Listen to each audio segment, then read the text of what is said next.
I'm Anthony Romero. I'm the National Executive Director of the ACLU.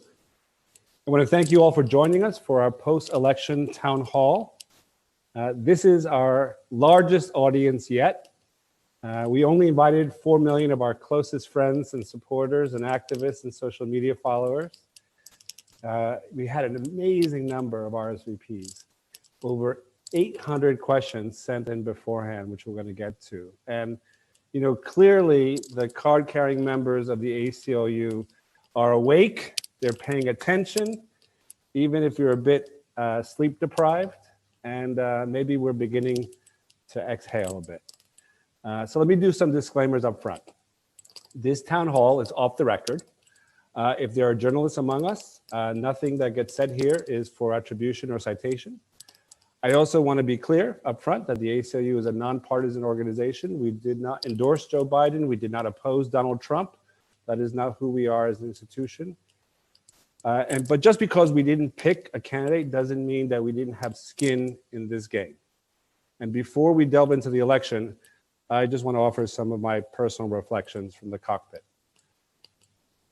So today we're turning a page of sorts. We're turning a page from one of the most darkest and most challenging moments in civil rights and civil liberties.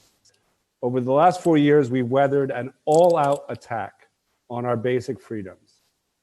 We fought off an all-out assault on immigrants' rights. We withstood the racist dog whistles as loud as bullhorns. We witnessed presidential backslapping of white supremacists.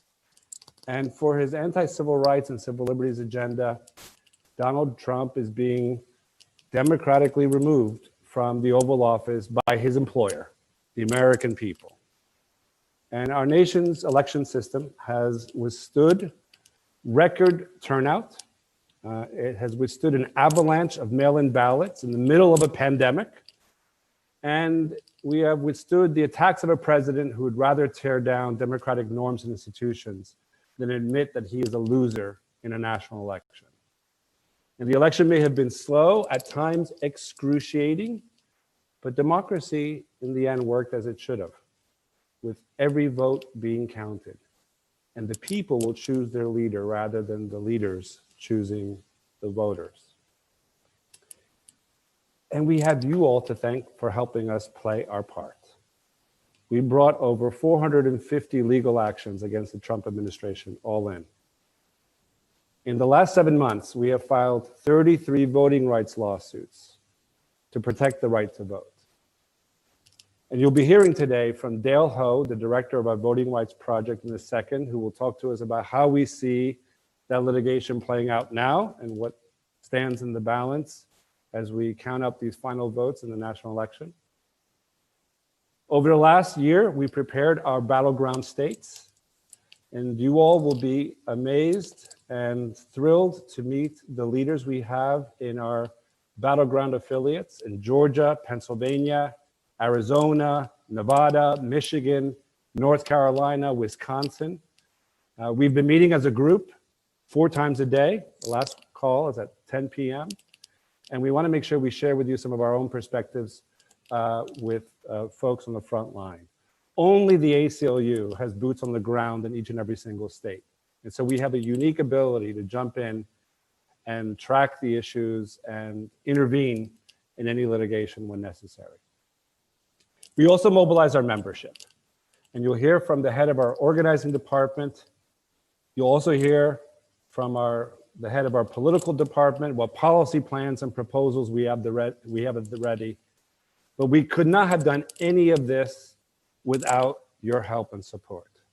So I just want you all, those of you who joined in with us, to just sit back, drop the shoulders, absorb a bit of the sincere appreciation and the gratitude that we have for you on behalf of our clients, on behalf of the communities, on behalf of the issues and constituents we are privileged to serve.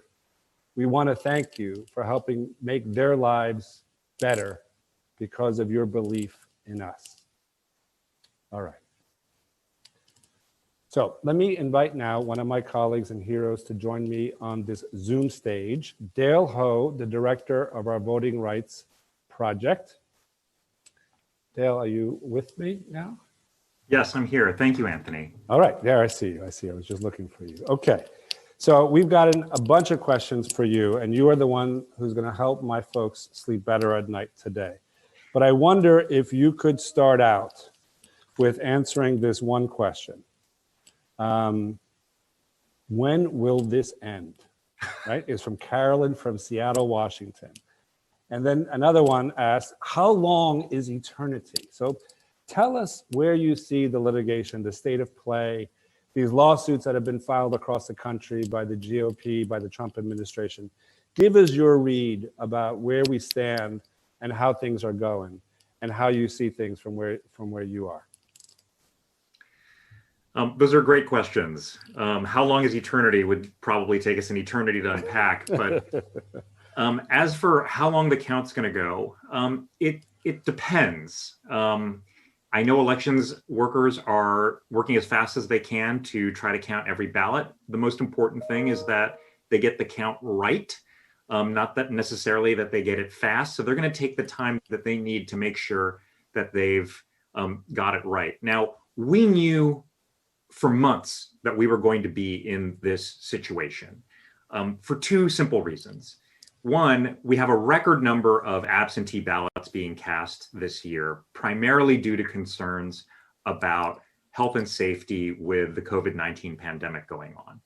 But second, and maybe this is less well known, I think a lot of people here probably do appreciate this fact, but maybe not everyone knows it. The states that were described as pivotal in the 2016 presidential election, that industrial kind of northeastern band of states of Pennsylvania, Michigan, and Wisconsin. Those three states do not permit the processing of absentee ballots until, in Michigan's case, the day before Election Day, and in Wisconsin and Pennsylvania's case, Election Day or even election night. That's different from what a lot of other states do. Florida and Ohio, for example, permit the processing of absentee ballots on a rolling basis, several weeks before the election. And that's why we were able to get the tallies in those states in on election night and be able to forecast the winners of those states on election night. It took longer in Michigan and Wisconsin, and it's still happening in Pennsylvania, although I think there are high hopes that enough of the vote will be counted in Pennsylvania by today that it may be possible to forecast a winner. But when we looked at this situation months ago, we knew that we had to prepare for two things.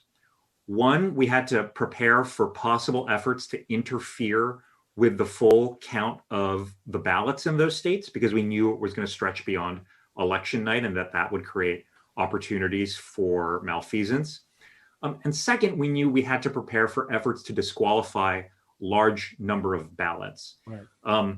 Every vote counts, and we just wanted to make sure that elections officials were able to count every vote. Okay. So we pre-drafted papers to deal with both of these situations, efforts to stop elections administrators from doing their jobs and making sure that we have a full and accurate count. And we almost had to use those papers and rush into court in Michigan when a few days ago, a crowd was threatening to break down the doors at a vote counting center in Detroit. We were actually minutes away from filing a lawsuit under the Ku Klux Klan Act when the crowd dispersed. So fortunately, we didn't have to rush into court on that, but we stood ready to do it, and we continue to. The second thing, and this is something we're still watching for very closely, are efforts to disqualify large numbers of ballots. And there already have been a few lawsuits filed that seek to do that.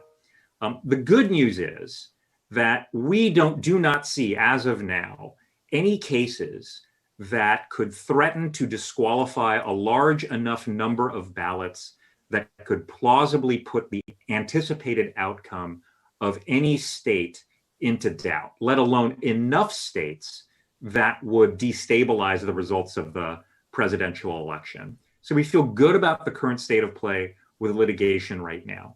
Some of these cases are going to go forward. Some cases, like a case in Pennsylvania about ballots that arrived after Election Day that haven't even been counted yet and are not even a part of the official count yet, may go up to the United States Supreme Court even. That's possible. But we're not worried about right now anyway, whether or not the outcome of any of those cases could plausibly change where we expect to be in Pennsylvania or in any other state. Okay, I want to come back to that because that is the line that's going to help people sleep better than anything they have in their medicine cabinet. That last statement you just made. But let me make sure we unpack it for our friends, because you and I have been living this over the last several months. We have filed 31 lawsuits to expand the right to vote before Election Day. Since and around Election Day, we had 2 additional votes. We had one in Texas on the drive-through voting, right? That we intervened on, that our colleagues in Texas argued. And there was one other case in North Carolina, right, around the protesters. That's the right. March to the polls, right? That's right. When you say we got ready, break it down for folks who are not the lawyers. I only play a lawyer on TV. I have a whole bunch of stuff that you've sent me on my hard drive, right? But you literally walk them through the draft pleadings state by state, because each state has different election laws. And so you can't just have one model complaint, for the whole country. You have to literally go state by state. And walk us through how you prepared for what could be the eventualities that you were ready for this week. Well, going back to the beginning of this year, we tried to prepare for the election in really 3 phases. And I talked a little bit about the after election phase, the protecting the vote counting process and protecting the ballots from being disqualified. But before that phase, which is really the end game, we looked at preparing for the 2020 election in 2 phases. The first was preparing the rules for the election, trying to clear the way for as many voters to register and cast a ballot safely as possible. And then the second was protecting voters once voting began during early voting and on election day. So let me talk about the first one, clearing the way for voters as much as possible. When the pandemic hit, we knew we were in for a really wild ride. It's always a challenge fighting back against voter suppression. It's always been that way in every federal election since I became director of the Voting Rights Project back in 2013. But when COVID hit, we knew we were really in for it. You saw what happened during the primaries with major disruptions, postponed elections, closed polling places, extremely long lines. And we were wondering if we were going to even be able to have a safe election at all back in March and April. The way we saw it, there were at least 2 major issues. The first was, what is this going to do, the pandemic, I mean, to voter registration? Because normally the summer and fall before presidential election year is a huge time to get new voters registered through voter registration drives at the DMV. But no voter registration drives were happening because people were largely staying at home and not going out, and DMVs were closed. So what were we going to do about that? And then the second thing we were worried about was, how are we going to actually protect people's health and safety when they want to cast their ballots? Back at the beginning of the pandemic, we didn't know how bad it was going to get, whether or not there were going to be quarantines. We wanted to make sure that people could vote safely, remotely, if that's what they wanted to do, by mail. So we looked at these 2 issues, and we filed a wave of lawsuits around the country and investigations. Ultimately, we won 26 victories in 19 states, home to 154 million people, states that wield 247 votes collectively in the Electoral College. And I'll just give you a couple of examples. On voter registration, we conducted investigations in 5 states for those states of failure to provide voter registration services as required under federal law. I'll mention 2 of those 5 states in particular. In Arizona, we learned that voters who were changing their address at the DMV were not getting voter registration services as required under the motor voter law. And as a result of our work there, the state mailed 450,000 voter registration applications to people who should have gotten them when they were doing business with the DMV. In Michigan, 345,000 Medicaid recipients were mailed voter registration applications when we learned that the state had not provided those voter registration services as required by law. And that's obviously a critical issue for people on public assistance right now, given the economic fallout of the pandemic. So we tried to make sure that we could fill the gap that was being created in voter registration due to the pandemic. So walk me through, and then I'm going to take off my sweater because apparently my sweater is hitting this microphone. So I'm going to kind of mute myself and you'll see me disrobe a bit on camera, but they'll be distracted. Listen to Dale. Walk us through how many lawsuits have been filed by the GOP and by the Trump administration, right, thus far. You have looked at each and every single one of them. You've given me a tutorial on each one of them. Talk about the merits or the lack of merits that you have seen in this litigation. Help people like, for instance, Margot from Gig Harbor, Washington, wanted to know how many challenges have been filed. Dennis from Fort Myers, what's the likelihood they end up before the Supreme Court? Nathan from Woodside wanted to know what factors do you bring in determining which battles you jump into and which ones you don't.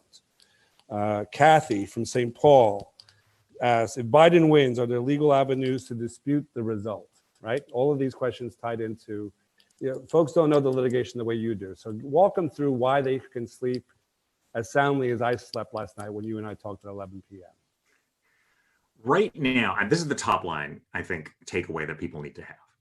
Right now, in terms of the lawsuits that have been filed since voting began to try to affect the vote counting process, there are, maybe about between half a dozen to 10 of these lawsuits in some states like Georgia, Michigan, Pennsylvania.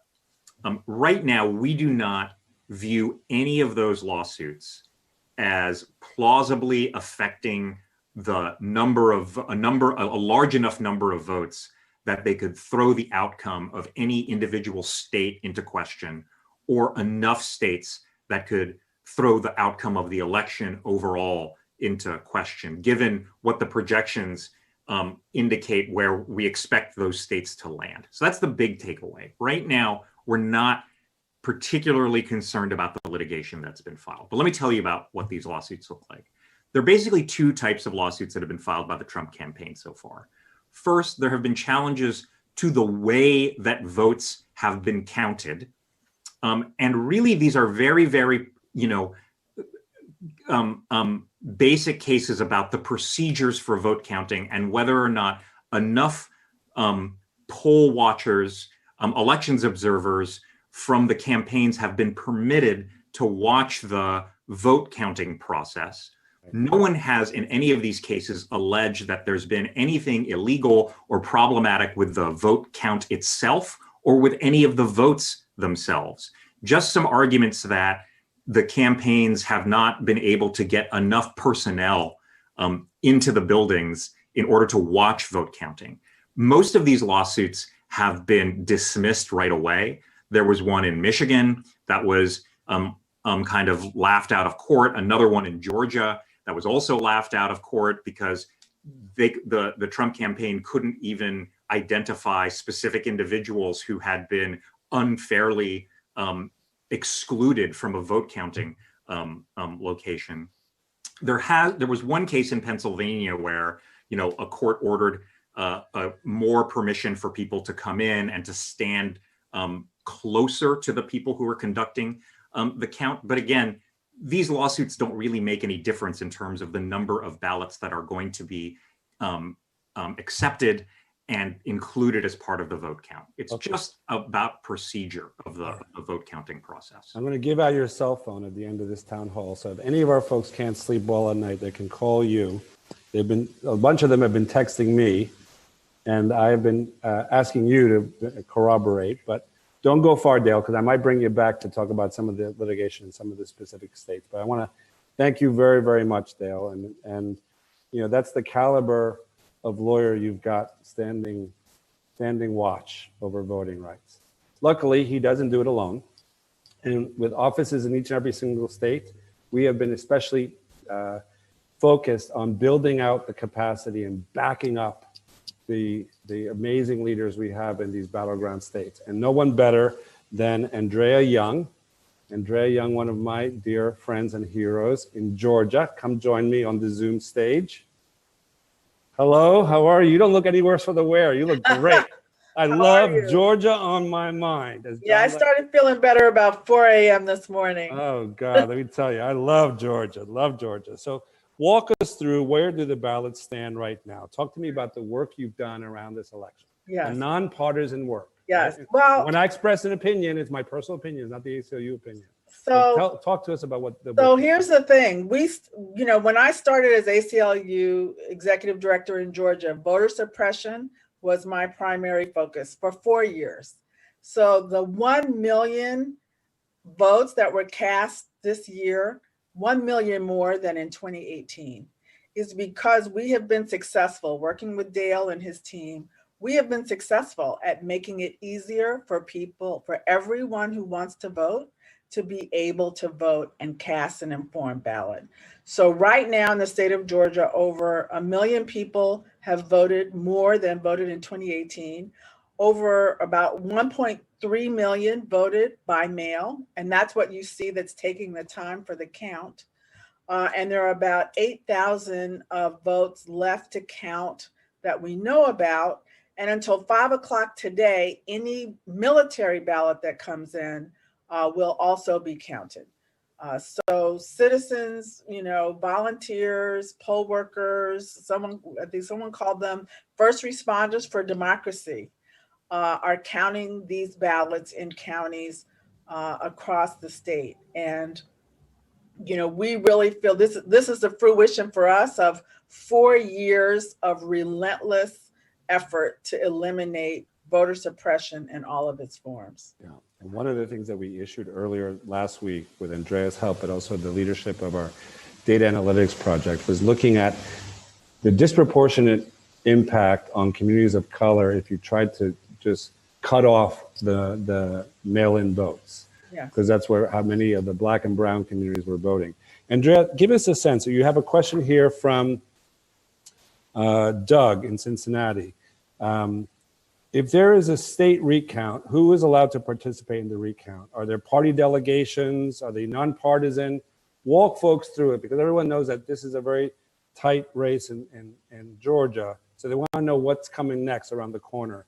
And then also, can you tie in a little bit about what, I guess there's a woman from Omega, from McDonough, Georgia, wants to know, what can we do as Georgia residents to help ensure fair maps in 2021, who's already thinking around the corner? Yes, well, the fair maps are really, really important. And one of the reasons that even though there was certainly a 50-50 split in terms of however, the statewide race comes out, we don't see that difference reflected in the legislature. And so many of the African Americans who ran for legislature were not successful because of gerrymandering. Our focus has been on, implementing the Voting Rights Act. That's what our affiliate started doing 60 years ago in Georgia. That's what we continue to do. And, the effect of cutting off any ballots for African Americans, I think our analytics department said 39% of African Americans were planning to vote by mail because of the effect that COVID-19 especially has had on our community. It's been devastating in the Black community in Georgia and the brown community in Georgia. So Anthony, I'm like you a little bit. I play a lawyer on TV. And so, the recount issue is one that my team and Dale's team are like parsing right now to say exactly what is that process going to look like, and how are we going to play it. Frankly, I feel like that is, in many respects, that's something for the parties. Yeah. We are nonpartisan. We made it possible for People almost 5 million people to vote in the state of Georgia, and so that we feel like we've really, and for Black voters to have their voice heard. Mm-hmm. We are so lucky that you're there. Yeah. Walk us through, Andrea, because one of the things I've been impressed by is that not just the litigation that you've brought to expand the right to the franchise, but also the way in which you've engaged in community outreach, the work around poll workers, right? Yeah. Walk them through what you did at the ACLU in Georgia to make sure that there were proper poll workers to administer these votes. So one of the things that's so helpful about the sustained support we get from so many of you is it allows us to plan. We have been planning this for 2 years after we saw what happened in 2018, the many ways that Black voters were frustrated in trying to have their voices heard. So we began to monitor boards of elections We recruited ACLU volunteers to go to Board of Election meetings and make sure they weren't closing polls in Black communities. They weren't making it more difficult. When we saw the debacle that happened in June, where there were so many, the lines you saw in the state of Georgia that made international news, we built on that framework to say we can recruit poll workers. We have the relationships with the counties, with the boards of elections. So we recruited over 2,500 people to serve as poll workers. We had an ACLU volunteer in every single poll in Fulton County. We also had them in some of the surrounding counties that you've heard about in the news that are dominated by African Americans. And our materials were so good that the county boards of election people were saying, go to the ACLU website and look at their training materials so that you can feel confident that you know what to do. We even had some staff and interns and board members and donors that stepped up to be poll workers. So this is a statewide program. We feel we have created a systemic change now in the state of Georgia. Lawyers get CLE credit for being poll workers. So we think this is going to be an ongoing change. That's great. That's great. We want to thank you, Andrea. You're great. You're amazing. You inspire me. What you do is just, it's fantastic in one of our strongest offices. Great. I'm going to switch gears because there's a lot of ground to cover. So forgive me for running. Okay. We're going to go now to Holly Wellborn, my colleague and my hero in Nevada. Holly, where are you? There you are. Where are you?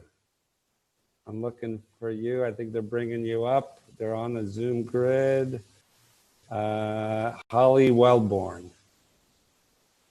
Come out wherever you are. Just stick with me for a second. I think if you wave your hand on the Zoom, Holly, so that he can see which one you are in the back room.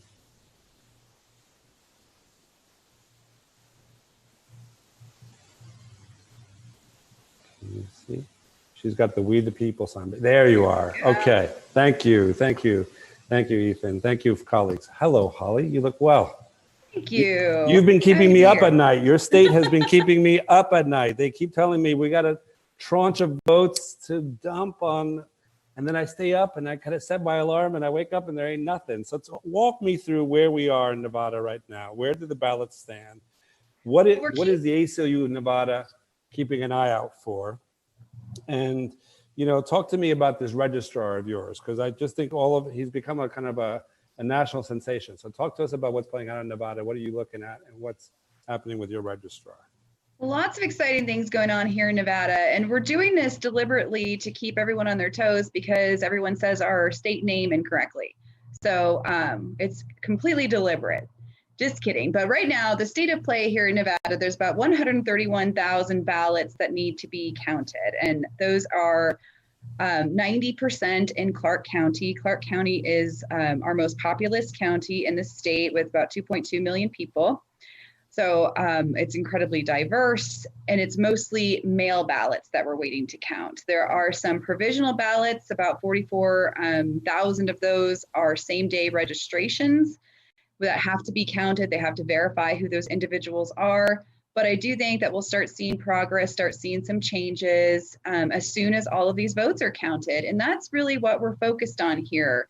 Registrar Gloria at the Clark County Elections Department, he has been hard at work ensuring that this whole slew of new laws that have passed in Nevada, such as automatic voter registration, same-day voter registration, all of those require, new administrative procedures in order to maintain the integrity of the election. And that is what he's doing. And that is why the count is taking a while, not to mention the fact that back in August during a special session, we extended mail ballots to every active voter in the state of Nevada. And those are being counted at this time. So that's the first time we've had this volume of mail. So he's doing a great job. He's doing a meticulous job at ensuring that every count votes and that every count is voted accurate, or that every vote is counted accurately. Yeah, that's great. Walk us through, and I'm going to switch gears. Walk us through the ballot referenda in 2018 and the legislative win in 2019 that really expanded the right to the franchise, because we had a big role in both efforts. Again, for us, it's about expanding the right to vote. It's not deciding who gets elected, but we try to expand the right to vote so that more people can participate in the political process. And walk us through what happened in 2018, 2019, that the ACLU Nevada was into it. We have had tremendous success in the state. Automatic voter registration was projected to register about 200,000 new voters in its first year of implementation. That was slowed slightly by the COVID-19 pandemic, but we saw in January and February of this year that 20,000 new voters registered in each month. So we expect for that to go up. But that ballot initiative passed with 60% support, overwhelming support of Nevada voters. So that way people can vote during DMV transactions. We'll skip, all of this different paperwork. You just come into the DMV, you register to vote, and you're done, and you're on the voter rolls. Also helps with updating address, et cetera, to expand the right to vote and to get through that red tape that keeps people from getting on the voter rolls. We also supported a large voting rights bill in 2019 that created same-day voter registration. It also expanded polling locations in Indigenous communities. We're incredibly proud of that. We're seeing right now that turnout in Indigenous communities is at about 90% in every place where there is a polling location. And right now with same-day voter registration, 44,000 people have utilized it. That is an amazing win, and that is legislation that we supported and that we backed up, and we are seeing that resonate in the election today. That's the point to make to our colleagues. I mean, one of the things you have the benefit from when you have people on the ground in each and every single state full time, we don't pick up our marbles and go home when an election is done. We're in those states all the time. So we can play a long game so that we can pass a ballot referendum in 2018 and a legislative proposal in 2019 that then serves up the type of conditions for an expansion of voting rights in 2020. You only get that by having people like Holly, who's on the ground year in, year out, all the time. If we just walked away from it saying, okay, New York and Washington lawyers can go back to New York and Washington on the off election year. No, that wouldn't get done. Thank you, Holly. I'll see you tonight at the Situation Room tonight. All right, now we're going to go to Pennsylvania to Reginald Shuford. Reggie Shuford, come join me up here at the Zoom room. He's the yes, you got him with the gray shirt. Reggie, you are a sight for sore eyes. How much I am so relieved that you are the head of the ACLU Pennsylvania. Walk me through where the ballots stand right now. I think, obviously all eyes have been on Pennsylvania, and, also talk me through a little bit about the impact of the murder of Walter Wallace on your city and the impact that you've seen on the election. So walk us through where we are right now, and then pull the camera back a little bit and give me a little bit more of a perspective of what was played out in the last couple of weeks and the impact on the election. Thank you, Anthony. I'm delighted to be here with everybody today, feeling very inspired, if exhausted. Andrea said she started feeling a little better about 4 o'clock. I think I started feeling a little better about maybe 9 o'clock this morning. So we're exhausted, but delighted that the efforts that we've been making over many, many years to protect every eligible voter right to vote is actually paying off. So I think where things stand right now is that there are still 105 to 50,000 maybe votes to be counted in Pennsylvania, including some provisional ballots, with 40,000 of those or so, I think, in Philadelphia. Yeah. Last I checked, Biden was up by just under 14,000 votes, and that continues to change. Obviously, we are nonpartisan. We just want everybody to be able to vote and to do so safely. The unfortunate and unnecessary murder of Walter Wallace certainly complicated things. The city was already on edge, as it has been, frankly, all summer. And that senseless killing of Walter Wallace Jr. certainly did not help things. But I'm proud of my fellow Philadelphians. They were able to maintain perspective. They were able to keep their eyes on the prize. They were able to walk and chew chewing gum at the same time, and to appreciate the need for voting as well, right, as to protest against the killing of Walter Wallace Jr. So all of those things happened at the same time. And I think your leadership had a lot to do with that. I mean, frankly, your ability to kind of get in front of the cameras, to sound a message both of the needed reforms and to be the leader of the ACLU at that time was critically important. And, you know, people voted like their rights depended upon it, quite literally.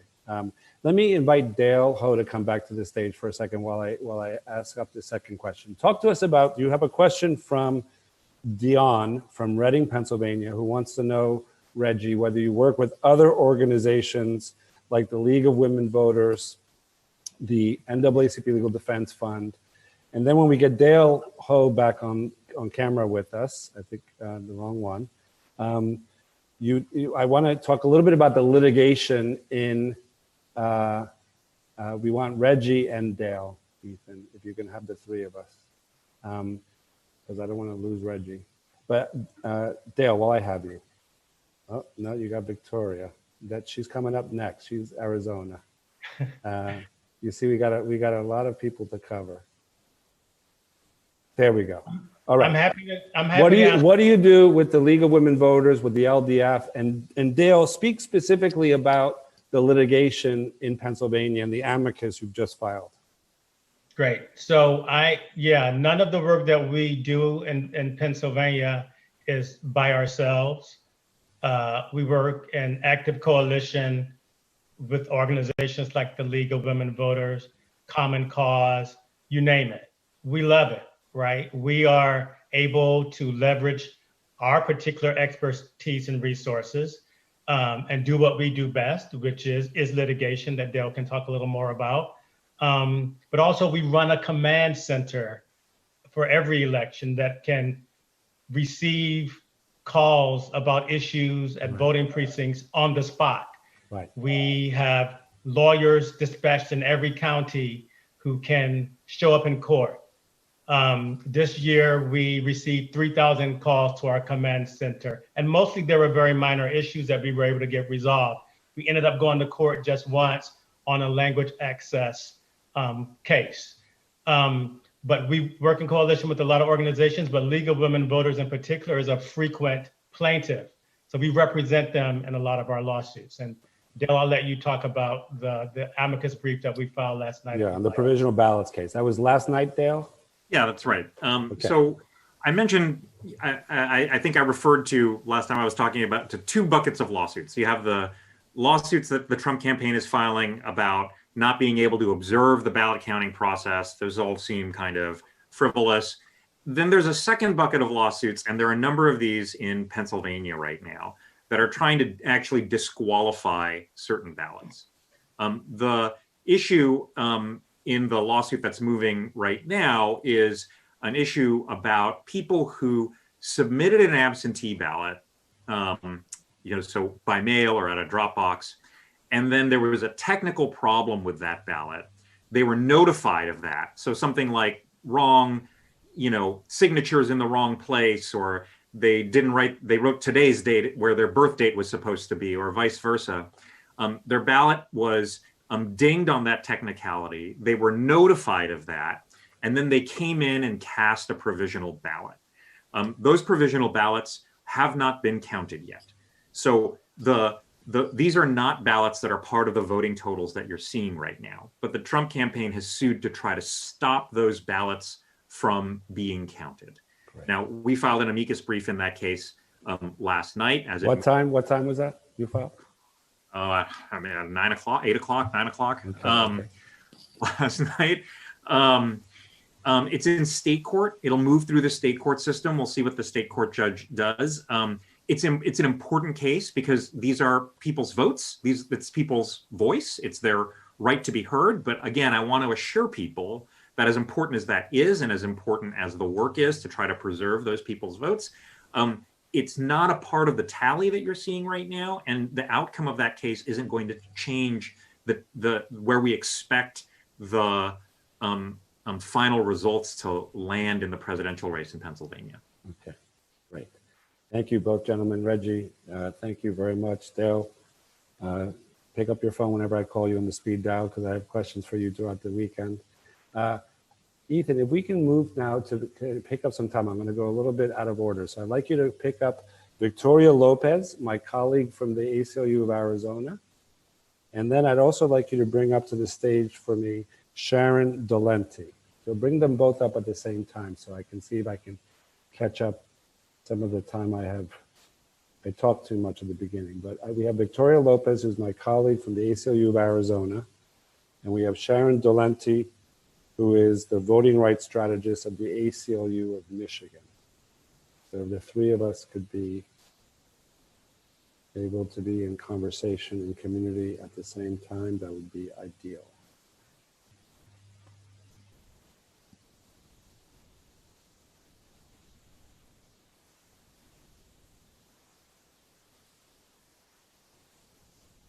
There we go.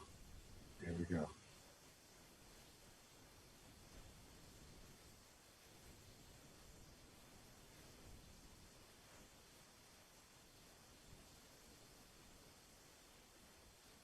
There we go. Victoria, hello. Sharon, hello. Hello. All right, Victoria Lopez, what's going on in Arizona? Walk me through what you're seeing in terms of the rallies and the protests, especially, can you talk to us about what's playing out in terms of the rallies around Maricopa County? And there's a question that I think we wanted to make sure is what can people, is there anything people can do to help support the work of the ACLU Arizona? And then Sharon Dolenti from the ACLU of Michigan, I want you to kind of talk again about the long game, the Prop 3 issue that I was raising up before about how you've been preparing for this moment. So Victoria, talk to us about what's going on in Arizona. Yeah, thank you so much, Anthony. I'm so grateful to be here with all of you today. I really appreciate it. Really appreciate the question.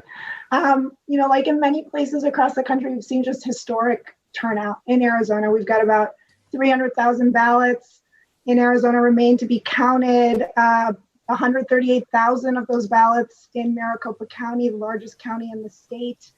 We have seen some protests in front of the Maricopa County Elections Office by Trump supporters, by some Republican members of Congress.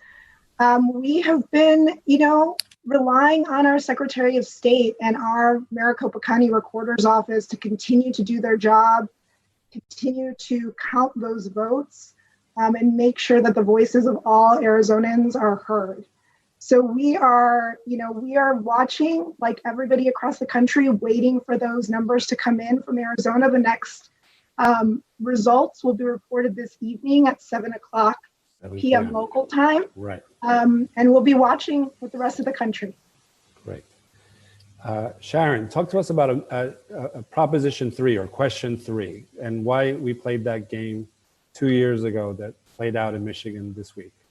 Yeah, so in 2018, with the leadership primarily of the ACLU, but also in partnership with, great collaborators here on the ground, Michigan passed the most aggressive package of voting rights reforms ever adopted through a statewide ballot initiative.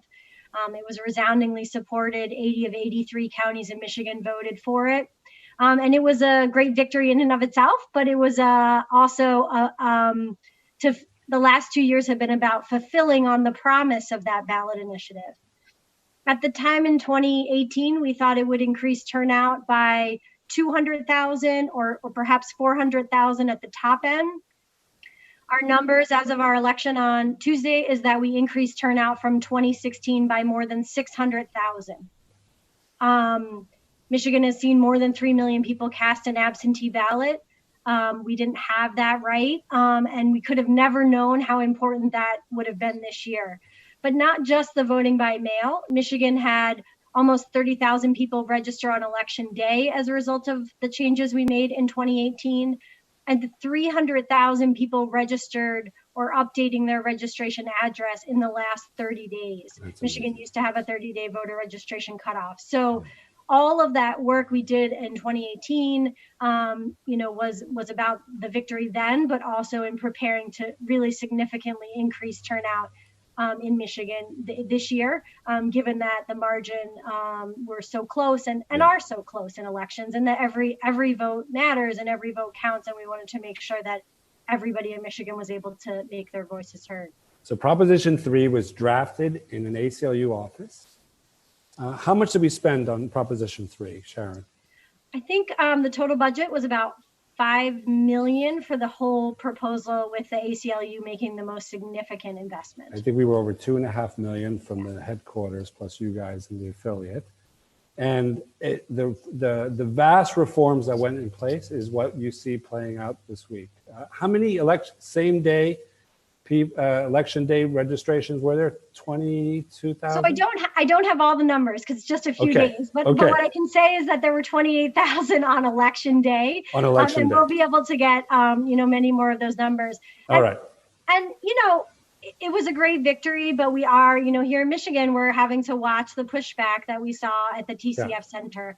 I was at the TCF Center, and it was disheartening to see individuals trying to disrupt the methodical processing of absentee ballots. Yeah. But you all should know that those election workers were not phased, and they made sure that all those ballots got counted, and they were not going to be distracted by those who wanted to disrupt it.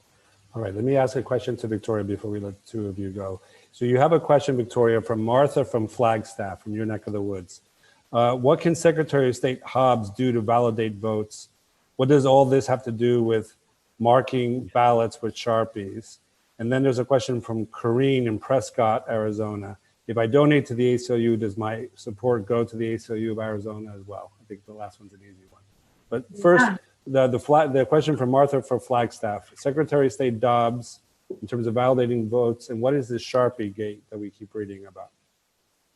Thank you for the question, Martha. Couldn't be an event without a hashtag out of the great state of Arizona. Yes, so there were some complaints filed about the use of Sharpies on ballots. And those complaints were filed. A complaint was even filed by our state attorney general.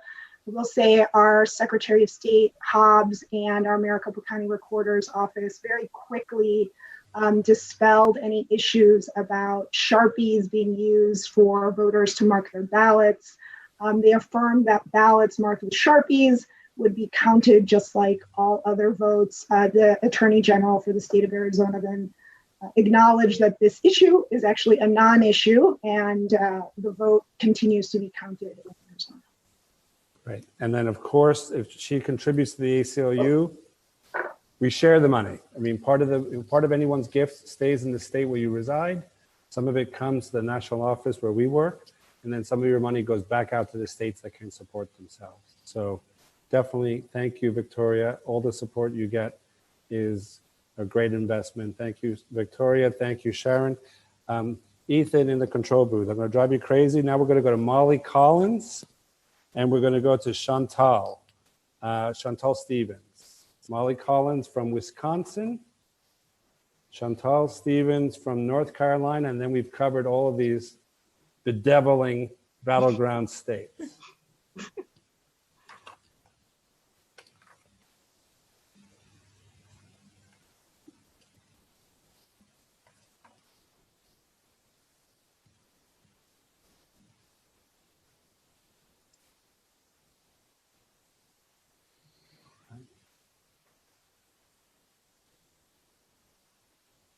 Molly Collins.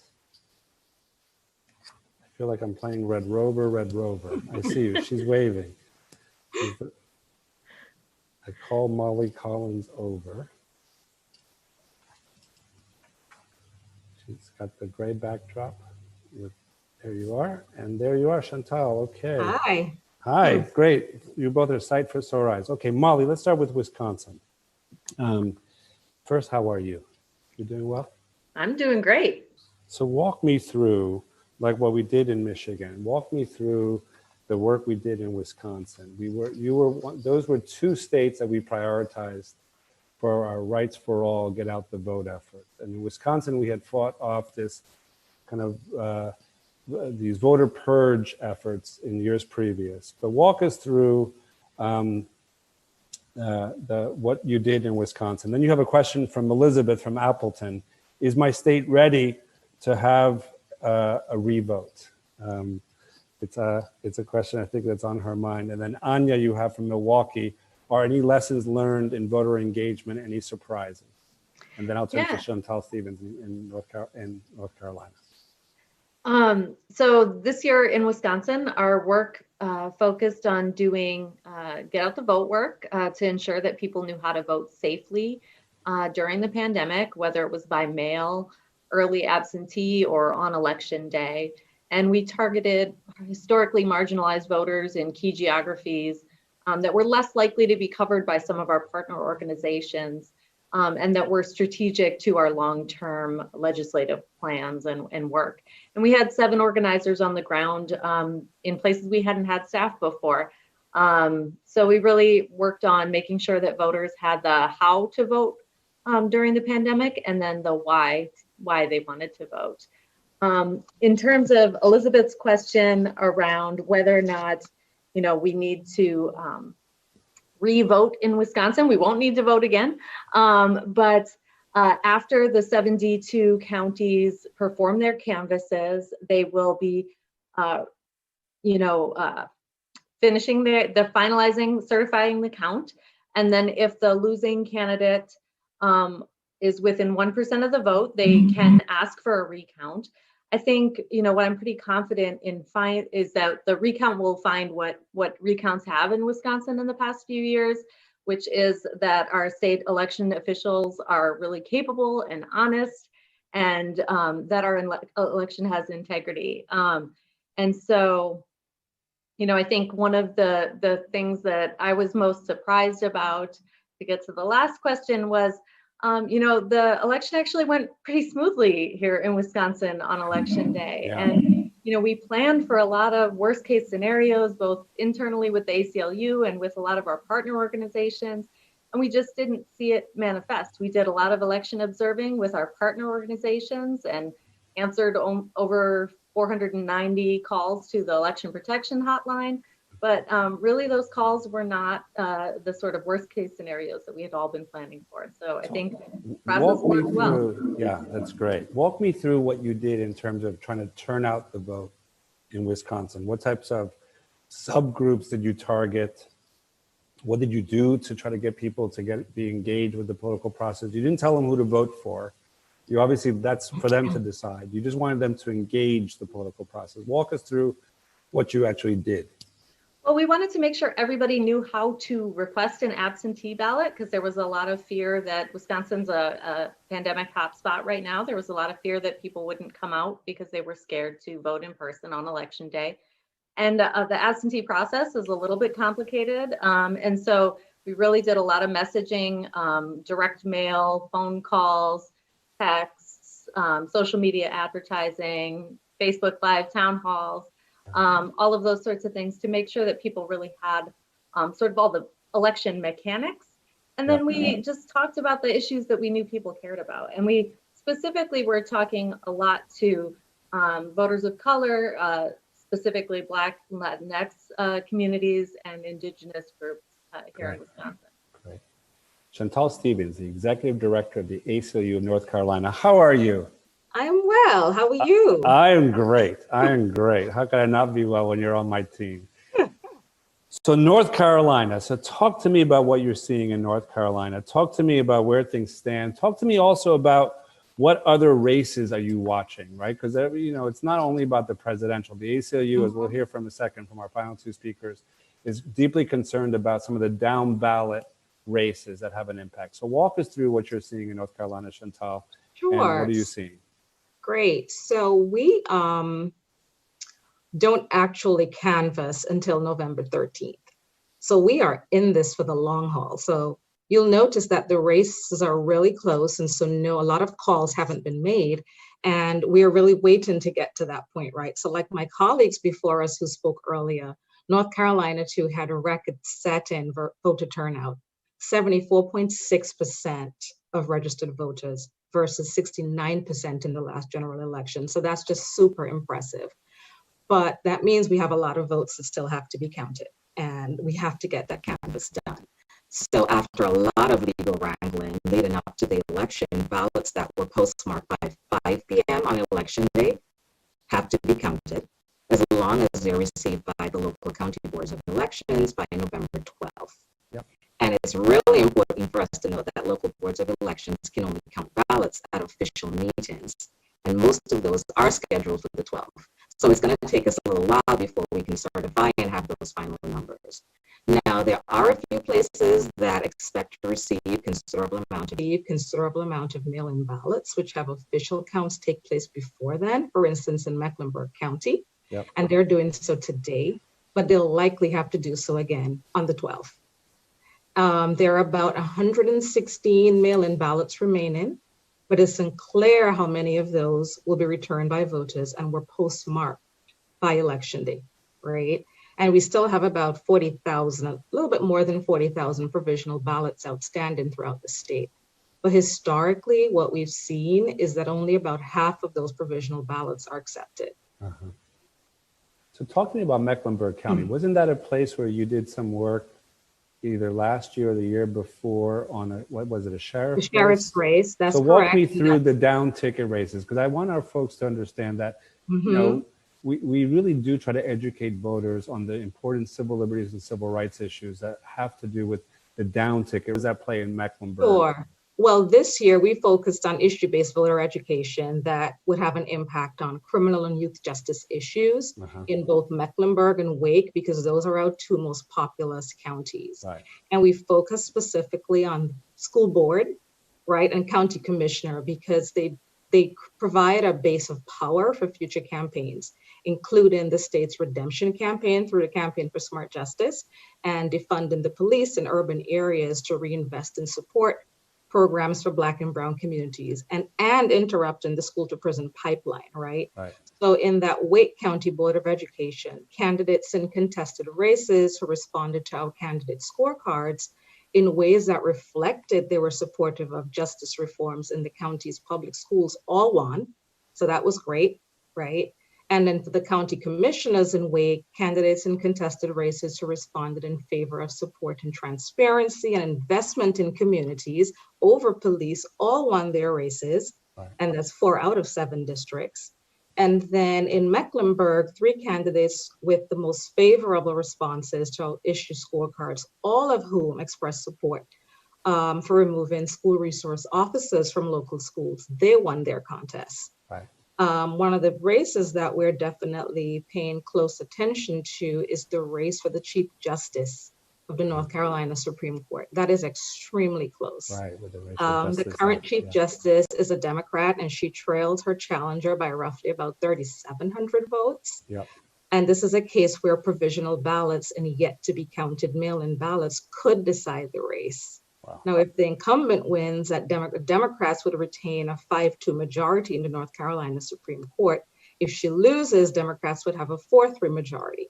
Why we're watching it closely is because with the sheer number of appointments to federal judgeships by the current administration and the current makeup of the U.S. Supreme Court, state courts are viewed as an avenue for us to secure many protections for our key issues in the coming years. And that was a question that we got from one of our listeners, one of our viewers, is saying, what are you doing to pivot as the federal judiciary becomes more conservative and more hostile?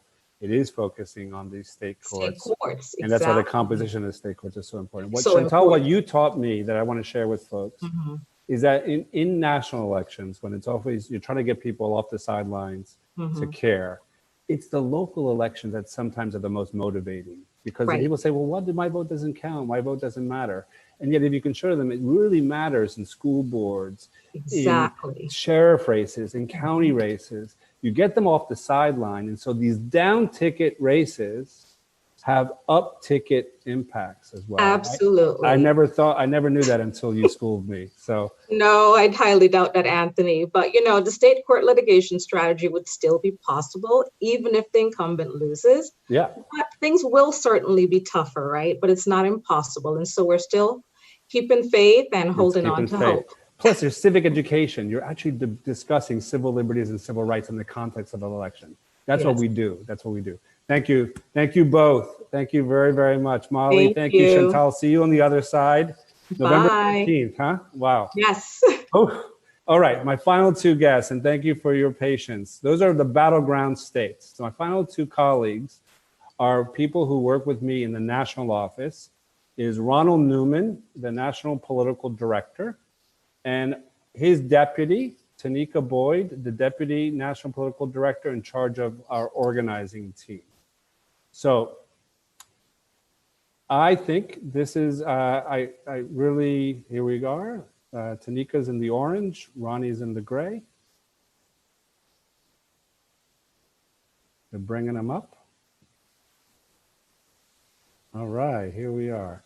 And I do know that Dale had to hop off the call. So I think we're going to close this out with the two of my rock stars. These are the folks who are the anchor on our side of the tug of war. Ronnie is the national political director. Tanika is the head of team organizing and is the deputy political director. Tanika, let me start with you. And I know I skipped over the queue, so I appreciate you rolling with me because I wanted to make sure I got to the battleground states. And now we close it out with you and Ronnie. Talk to us about whether or not I got a question, I got a lot of these, right? A couple, almost over 100, I think, questions. Does the ACLU actively support the idea of eliminating the Electoral College? Maybe this is also for Ronnie. And having the president amplify, having the president simply elected by the popular vote. And then for Tanika, more specifically, for Tanika, there's a question from Karen from Scottsdale.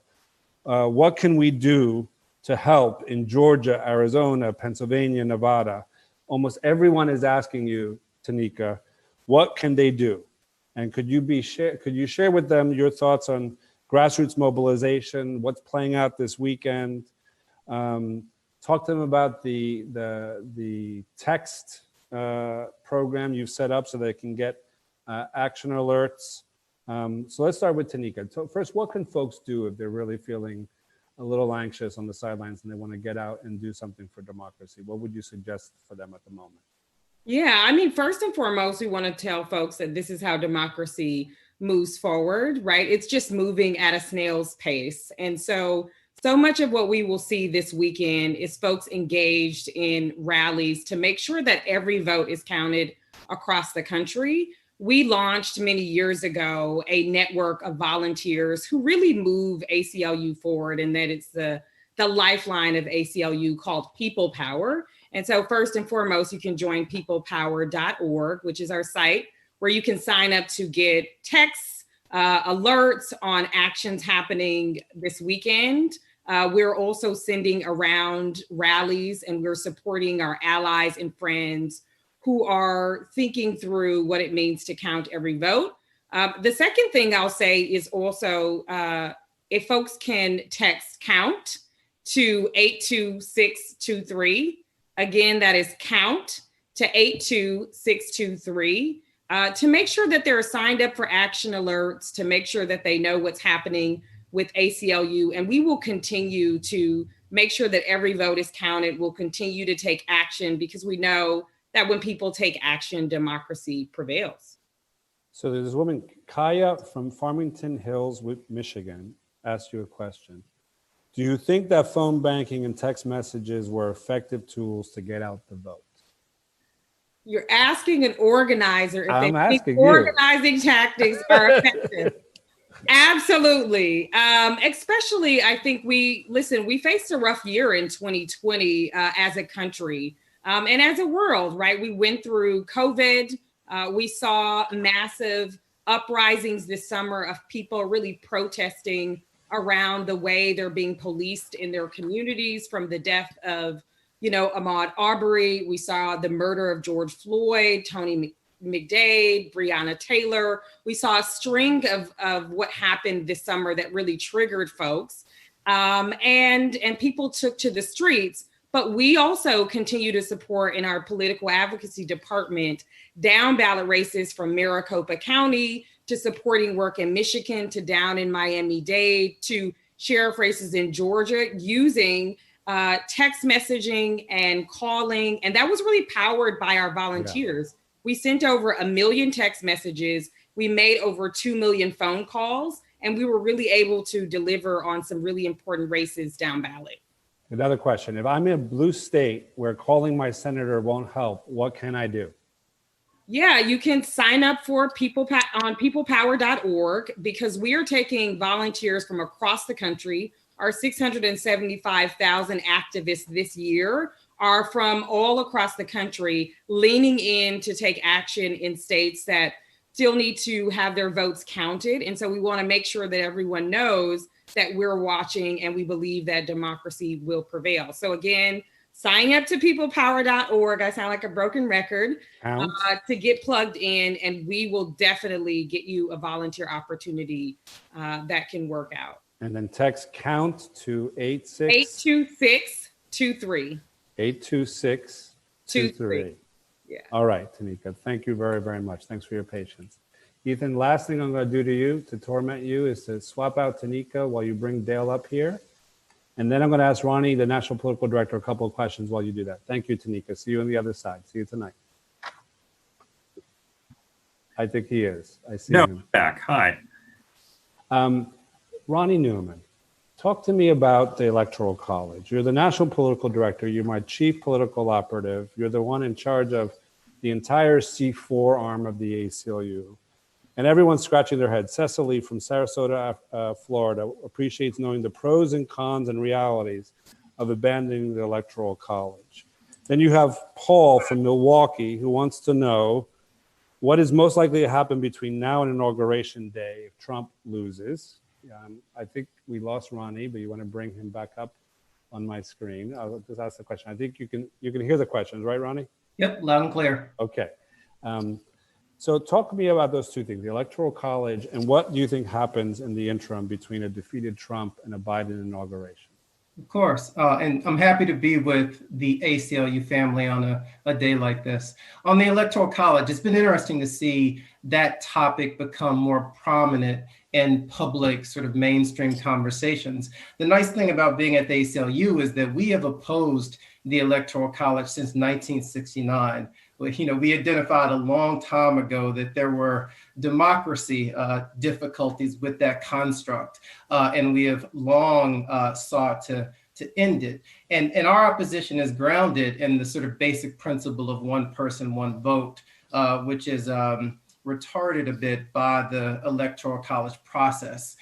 One of the interesting things about this cycle is that we've seen turnout at extraordinarily high levels.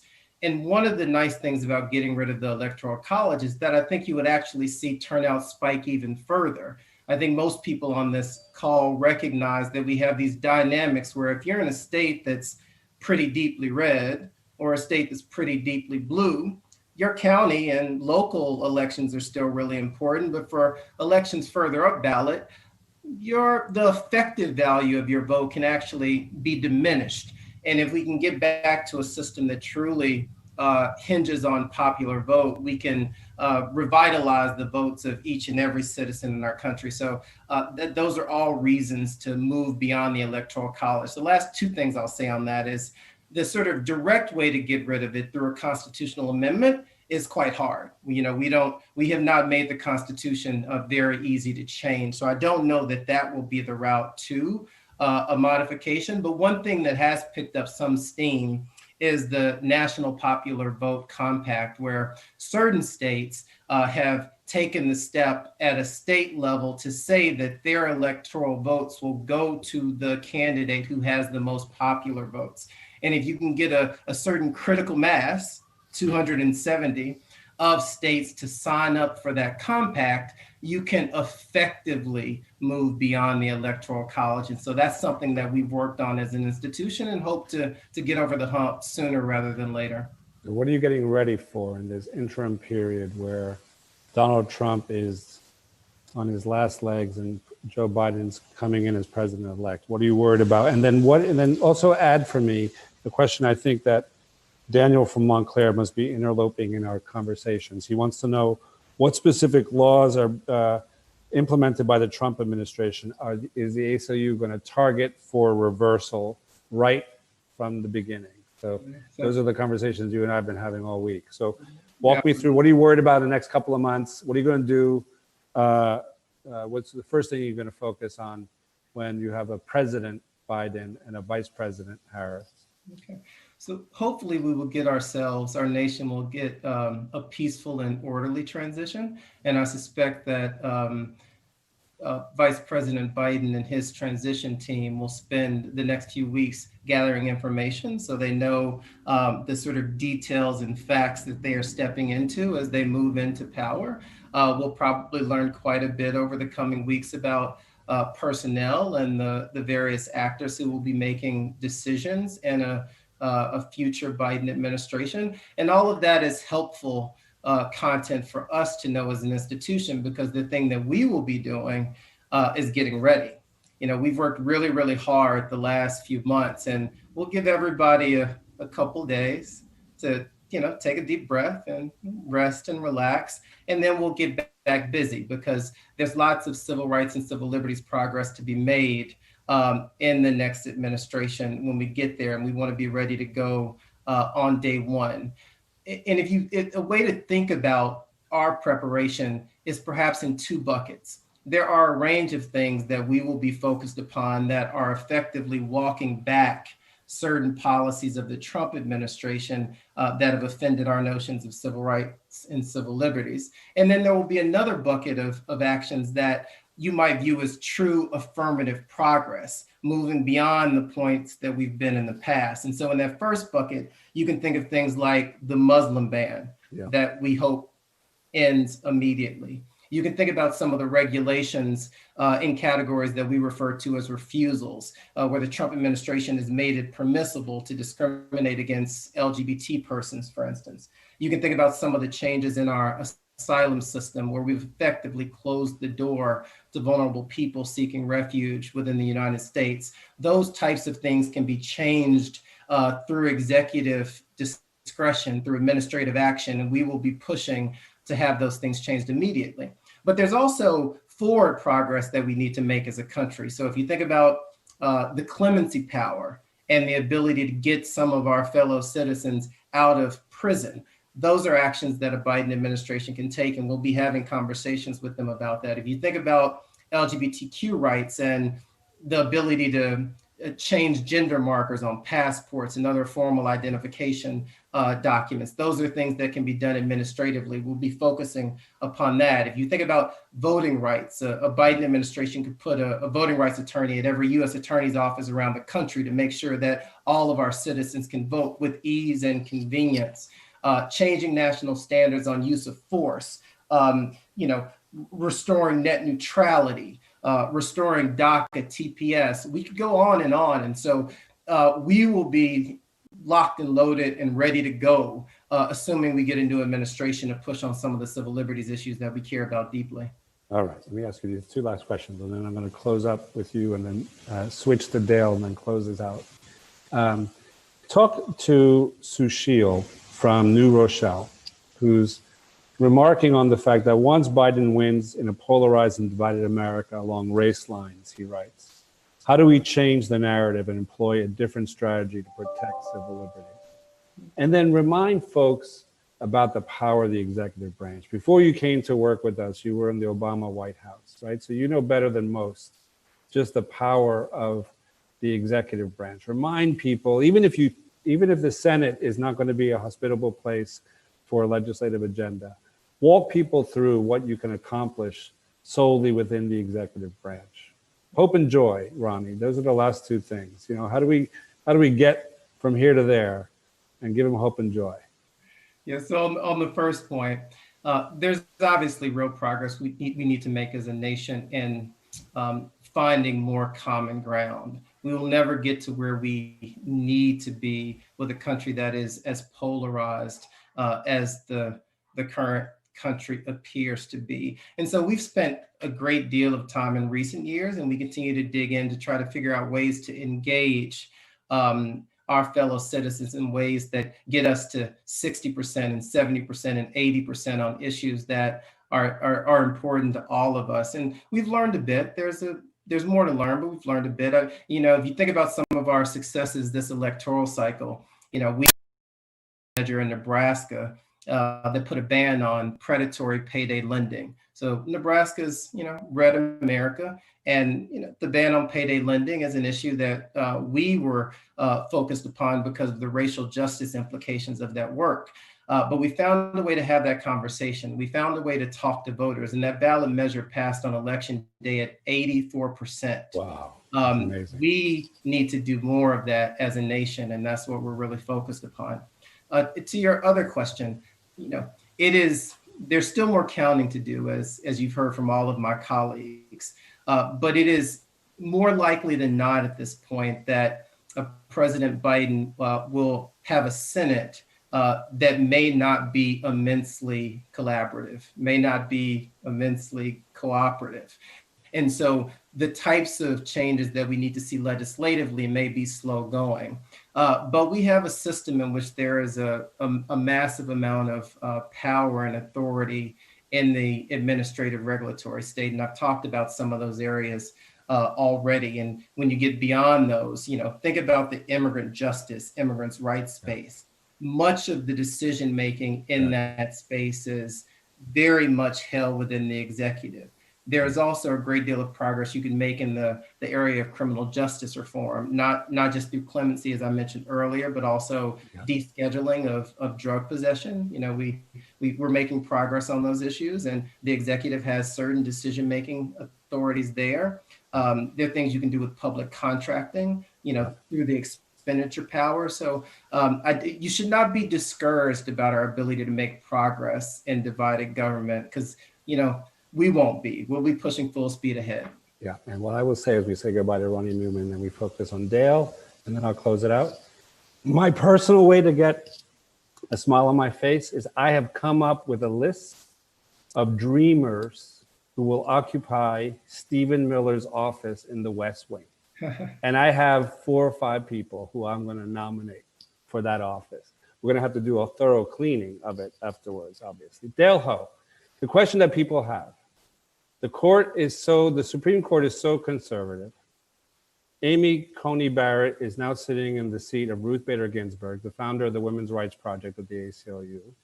Is it all lost? And I thought you would be the best one to give them a sense of hope, since you have an argument coming up before that court on November 30th. So walk us through how you're preparing for this argument, how you've been there before, how you're going there again in less than 3 weeks. No rest for the wicked. I know, I'm sorry. You'll get to rest on the other side. But walk them through how you bring litigation in what is an increasingly hostile or conservative Supreme Court. What are the arguments you're honing? It's definitely a challenging court to be before, and that was true before Justice Barrett was seated, and it's probably more true now. But I think one thing to keep in mind is that we've been dealing with a conservative Supreme Court for the last 50 years, notwithstanding some of the conversation in the media sometimes about a swing justice, this or that. I mean, the vast majority of Supreme Court justices who've been appointed over the last 50 years have been appointed by Republican presidents, and the court has been conservative and moving further right over the last 5 decades. Notwithstanding that, the ACLU has won some tremendous victories before the Supreme Court, including the LGBTQ employment discrimination case last year, which was a 6-3 decision, right? It wasn't 5-4. I argued the case the term before that, successfully preventing the Trump administration from adding a citizenship question to the census. And we're going back in another census case in just about 2.5 weeks. This time trying to prevent the administration from excluding undocumented immigrants altogether from the count that's used to divvy up representation in Congress. And here, in this case, I think we have a very good shot in front of the self-described originalists and textualists on the court, the more conservative members of the court, because all we're asking is for the court to enforce the Constitution according to its plain meaning and the simple words in it, which are that each person in the United States is counted in the census and included in the apportionment for dividing representation in Congress. It doesn't matter if you're a citizen or a non-citizen. It doesn't matter if you have legal status or you're undocumented. You're still a person, and that means you count. And I think that's an argument that it would be very difficult for any justice, including the conservatives, and maybe even especially the conservatives and originalists, to walk away from. All right. I appreciate that very much. So I'll say goodbye to you, Dale. Go back to work. No rest. Get ready for the Supreme Court argument on November 30th. Appreciate you very much. You've been one of our stalwarts and one of my heroes. Thank you very much, Dale. I'm going to close this out. So look, I'm sorry I'm over time, 21 minutes over time. My bad. I tried so hard to show you the full range of the ACLU across this country and some amazing people who have done, God's work, small g. Forgive me if I needed to kind of show you what keeps me feeling good about this country and feel good about the work. It's my colleagues who just get it done and who work long into the night and work against all odds in some of the most challenging geographies. And I'll leave you with this, my friends. These last 4 years have been hard, definitely hard. But it looks like we're coming out of this period. And we're not there yet. We have work to do. But I want you to think about what the last 4 years would have been like if there had not been an American Civil Liberties Union. Play that scenario in your head. Donald Trump as president, and no ACLU to give him a run for our rights and liberties.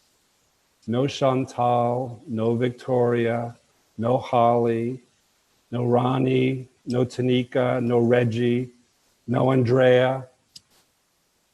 I think about what that would have been like. It would have been miserable. So if you are not feeling hope and joy, I think that should help you find it. Stick with us. We're going to need you. The work is not over. There's a massive amount of cleanup we'll have to do. But with you and with all of my colleagues working alongside me, cheek by jowl, failure is not an option. It's just a matter of time. See you on the other side. Be well. Thank you, Ethan, for putting up with me. I know I was a really erratic driver in the car, so I appreciate you rolling with it. And I'll see you all folks. Have a great evening. Rest well. Stay optimistic.